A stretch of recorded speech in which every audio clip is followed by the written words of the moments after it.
गरीब की समस्या है, भूख लगे तो क्या खाएं, ये समस्या गरीब की हुई।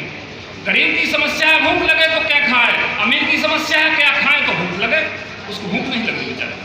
तो कहा कि गरीब की समस्या भूख लगे तो क्या खाए, अमीर की समस्या क्या खाए तो भूख लगे। यहाँ आम आदमी भी परेशान है और खास आदमी परेशान है। आम आदमी की समस्या है, उसको कपड़े की जब आवश्यकता होती है कहता क्या पहने, और खास आदमी उसको भगवान की बड़ी कृपा हम लोगों को मनुष्य तन मिला, मनुष्य तन पाकर के यदि हम जीवन जीने के 3 स्तर हुआ करते हैं। हमेशा कहा करता हूँ जीवन जीने के 3 स्तर हैं, क्या? पेड़, पशु और मनुष्य। पेड़ के पास जीवन है और पेड़ के पास गति नहीं है, पेड़ चल नहीं सकता। दूसरा जीवन कहा, दूसरा जीवन पशु के पास है, उसके पास जीवन भी है और गति भी है, परंतु उस पशु के पास दिशा नहीं है, दिशा का बोध नहीं है। एक मनुष्य ऐसा प्राणी है जिसके पास जीवन भी है, जिसके पास गति भी है, जिसके पास दिशा भी है। यदि दिशा का बोध हमको नहीं है, यदि हम दिशा में नहीं चलते हैं, तो शास्त्रों में कहा कि मनुष्य चलते।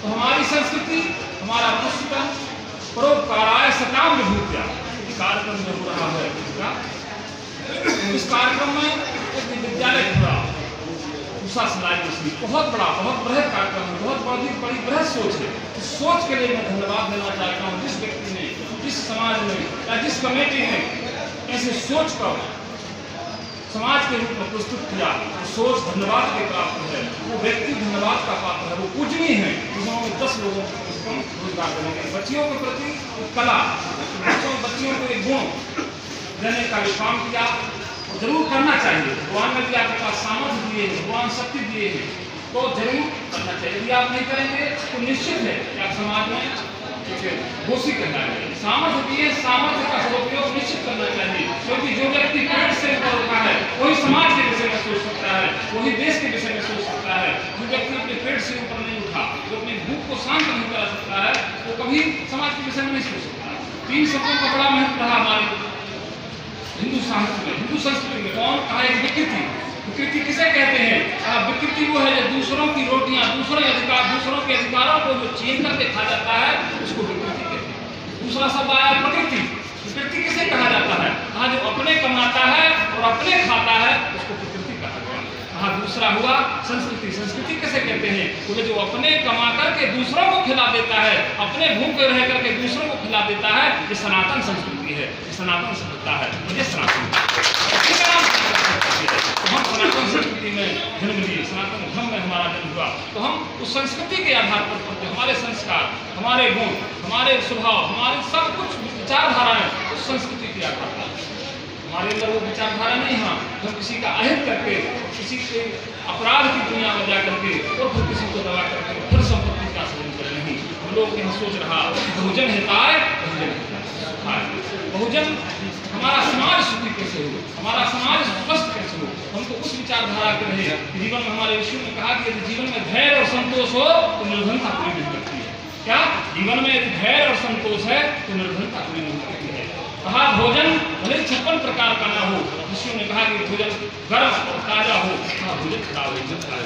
व्यक्ति भले विद्वान ना हो, पढ़ा लिखा ना हो, कहा व्यक्ति सरल हो और सहज हो, व्यक्ति खराब नहीं लगता है। और कहा तन स्वस्थ हो और निर्मल हो तो संसार में कुछ भी खराब नहीं लगता है। इस विचारधारा के, इस व्यवहार की हमारी संस्कृति जो है समाज को लेकर के चलने वाली हुई। और कहा कि हमारी संस्कृति ने सिखाया कि हम इस समाज को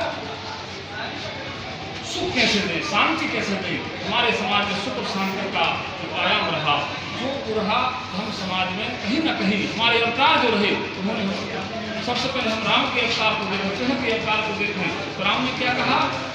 जो आज हम पूर्वजों को देख रहे थे, हमारे सांस्कृतिक क्या पूर्वजों के प्रति सम्मान, पूर्वजों के प्रति कृतज्ञता, पूर्वजों के प्रति आभार, ये बहुत बड़ा गुण है। आज हमारे पूर्वज दुखी रहेंगे, हमारे माता पिता दुखी रहेंगे, हम कभी सुखी नहीं हो सकते, कभी शांति में नहीं रह सकते। हमारे जीवन में अशांति होगी, हमारे जीवन में कई प्रकार के विघ्न पैदा होंगे, हमारे जीवन में कई प्रकार के ऐसे कई प्रकार के आपातकालीन समय जाएंगे, हम सब कुछ नहीं पाएंगे। इसलिए सबसे पहले हम माता पिता, मातृ देवो भव, पितृ देवो भव, आचार्य देवो। जो एक इतिहास याद आ रहा है औरंगजेब का। औरंगजेब ने जब अपने पिता शाहजहां को जेल में डाल दिया, जेल में डाला तो उसने 3 चीजें मांगी अपने लिए। कहा मेरे को बैठने के लिए कुर्सी, खाने के लिए चना और पढ़ाने के लिए बच्चे दो। कहा उसने वो भी नहीं दिया। कहा नहीं तू उन पर शासन करेगा। और अंको पढ़ रहा है उसमें अपने पिता को पानी तक नहीं दिया, पानी में दिखा करके गिरा देता था। पिता जब मरने लगा उसने कहा कि हे परवरदिगार, हे खुदा, हे अल्लाह, मेरा अगला जन्म भारतीय संस्कृति में हो, सनातन धर्म में हो। उसने पूछा औरंगजेब ने, तू सनातन संस्कृति में अपना जन्म क्यों मांग रहा है? इस्लाम धर्म में ऐसी कौन सी बुराई है, ऐसी कौन सी विकृति है? उसने कहा यही तो विकृति है, तू जिंदे बाप की सेवा नहीं करता। क्या जिंदे बाप को प्यासा मान रहा है?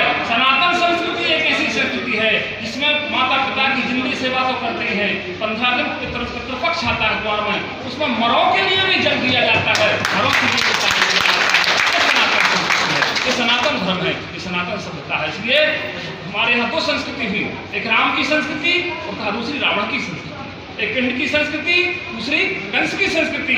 एक योग की संस्कृति, दूसरी भोग की संस्कृति।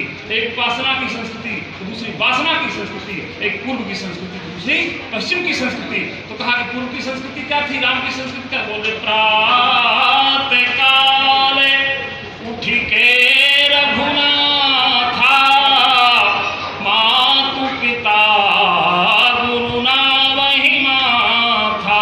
ये राम की संस्कृति थी, ये कृष्ण की संस्कृति थी। क्या? तो कहा रावण की संस्कृति ठीक उससे भिन्न थी। बोले मां नहीं मातु, पिता नहीं देवा, साधुन संग करवा वही सेवा। तो तिनके यह आचरण भवानी, तेरी सिचर जानहु सब प्राण। वो निशाचर प्रवृत्ति थी। कहा रावण की राम की संस्कृति, राम जब सुमंत आते हैं तो कहते हैं कि आदर कीन पिता सम देखा, पिता के समान आदर किया। और रावण माल्यवंत जब आता है तो कहता है कि बूढ़ है न तुम्हारा कहूँ। क्या इस तरीके की संस्कृति जो है रावण की संस्कृति है, निशाचर संस्कृति है। इसलिए मैं अधिक समय नहीं लेते हुए व्यक्ति का व्यक्ति 2 ही प्रकार से जिंदा है, या तो पढ़ने लायक कुछ लिख डालो या लिखने लायक कुछ कर डालो। या तो कृतियों के माध्यम से जिंदा है या कर्तव्य के माध्यम से जिंदा है। मैं हमेशा कहता हूँ कि मौत को टाला नहीं जा सकता, मौत को टाला नहीं जा सकता, पर कहा मौत को सुधारा जा सकता है, जीवन को सुधारा जा सकता है। जीवन 2 प्रकार से लिया जाता है। क्या? इस प्रकार से कहा एक कपड़ा एक चूहा भी काटता है, एक कपड़ा को चूहा भी काट देता है और एक कपड़े को दर्जी भी काटता है। बच्चियां काटना सिखाया जाएगा। क्या? अभी कपड़ा चूहा काट देगा तो कपड़े का बंटा ढाल हो जाएगा, और वही कपड़ा दर्जी काट देगा तो कपड़े का उद्धार हो जाएगा, कपड़ा साफ हो जाएगा। यही मनुष्य का जीवन है। क्या? हमारे जीवन को हम तीर्थ बनाकर भी जी सकते हैं और हमारे जीवन को हम तमाशा बनाकर भी जी सकते हैं। हम जीवन जीने का रंग हमारे हाथ में, हम किस तरीके से जीवन जिए, क्योंकि मौत टाली नहीं जा सकती और मौत को जीवन को सुधारा जा सकता है। तो जीवन हम किस तरीके से सुधारें, इसलिए मैं हमेशा कहता हूँ, एक पद है किसी कवि ने लिखा था कि इंसान की खुशबू रहती है। हमारे सिंहबाजी ने एक इतिहास कायम किया शिवालय का, इतना बड़ा एक भवन का निर्माण करवाया कि सब क्षेत्रवासियों के लिए, इस जिलावासियों के लिए, बाहर के लोगों के लिए बहुत बड़ी कीर्ति स्थापित कर दी। इसलिए कवि ने लिखा कि इंसान की खुशबू रहती है, इंसान बदलते रहते हैं। इंसान की खुशबू रहती है, इंसान बदलते रहते हैं। ताकि इंसान बदल जाते हैं और उसकी खुशबू, उसकी आचरण, उसका चरित्र जिंदा रहता है। फिर कवि ने लिखा कि जो चलने वाले माझी हैं, तूफान से टक्कर लेते हैं। तूफानों का उन्हें क्या डर है, तूफान बदलते रहते हैं।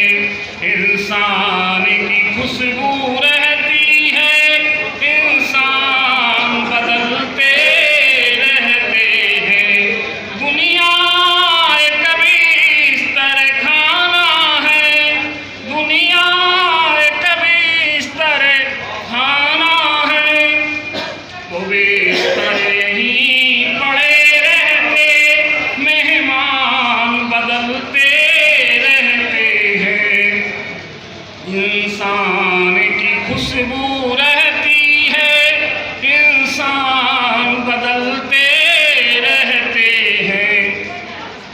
दुनिया 2 दिन का मेला है, कुछ ले चलिए कुछ दे चलिए।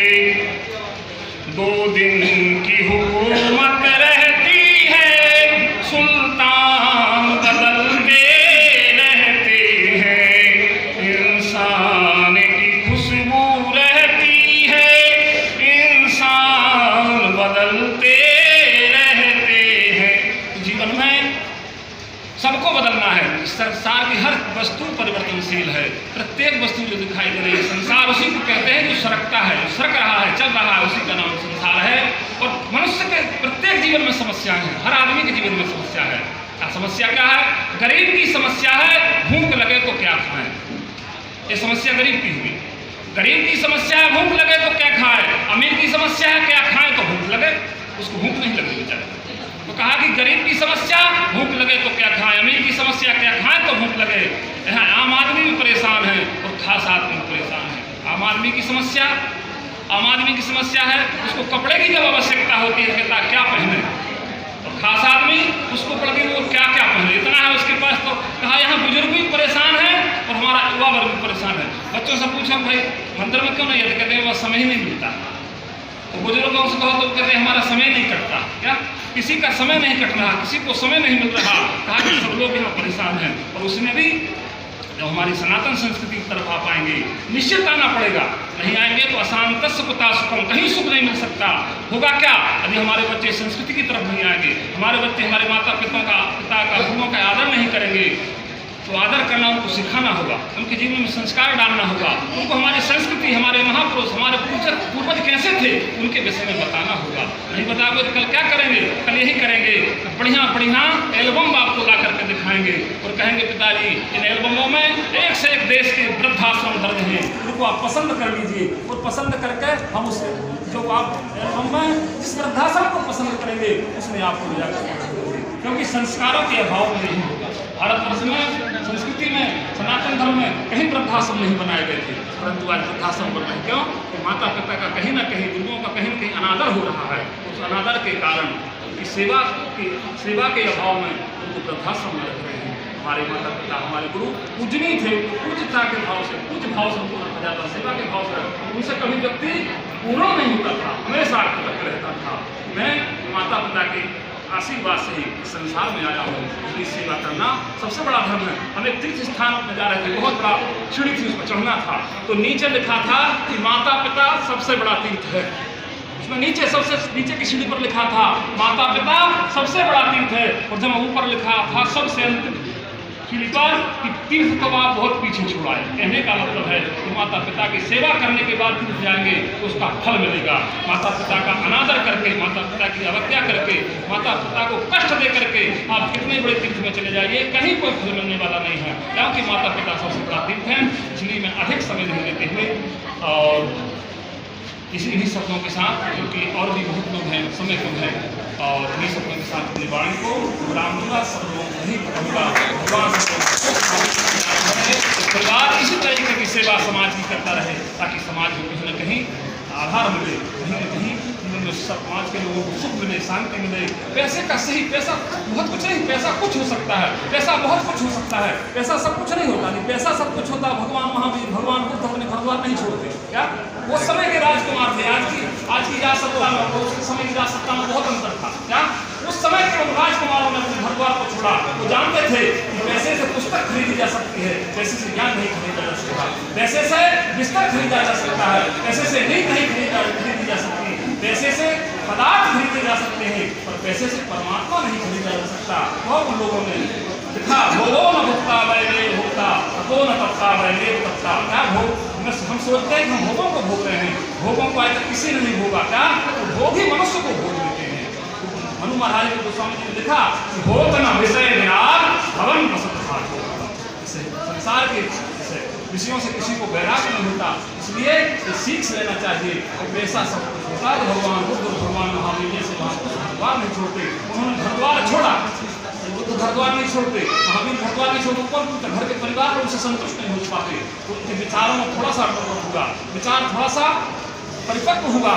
कहा कि विचार एक धर्म बन गया और संस्था बनी, संस्था से धर्म बना, और धर्म आज करोड़ों अरबों लोग उस धर्म का, महावीर जैनियों के धर्म का अनुसरण कर रहे हैं। हम लोगों के विचारों को मतलब किया जाए, हमारे विचारों को विस्तार किया जाए, यही शब्दों के साथ निर्माण को विराम देता हूँ। सब लोग विचारों को ग्रहण रूप में लाए, भगवान ने जितना सामर्थ्य समझ के उसके अनुसार हम लोग समाज की सेवा करें। समाज की सेवा ही सबसे बड़ा सुख है, सबसे शांति है और सबसे बड़ा धन है, सब कुछ वही है। यही शब्दों के साथ वाणी को विराम। सर्वे भवन्तु सुखिनः, सर्वे सन्तु निरामयाः, सर्वे भद्राणि पश्यन्तु मा कश्चित् दुःखं भवेत्।